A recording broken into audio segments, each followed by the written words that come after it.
Já jsem přesvědčen, že by mělo zůstat proto, že to je jediné místo v Chrudimi, kde ještě nezasáhla architektonická lobby a neudělala z toho pareček, park, to, co je všude v jiných městech.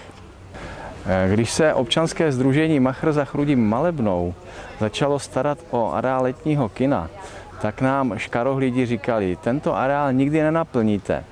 Potom se tady odehrála partička Gensr se Suchánkem a 2000 míst k sezení, nebo 1800, bylo málo.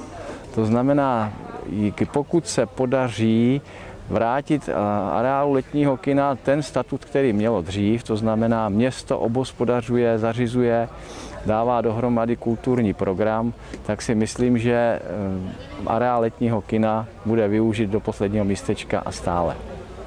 Pokud jde o podobu současnou, tak ta je trošku přežilá, bylo by potřeba vyměnit lavičky. V každém případě by bylo potřeba, aby zůstalo sesvahované hlediště a promítací kabina v té vzdálenosti, v které je ta stará. Stará je zbytečně veliká, bylo by dobré udělat menší, ale pokud jde o hlediště, zůstat. To, že těch 1000 míst je zbytečně moc, to je pravda, dalo by se to zredukovat na těch 500. Pokud jde o promítací stěnu, zachovat, jeviště zachovat.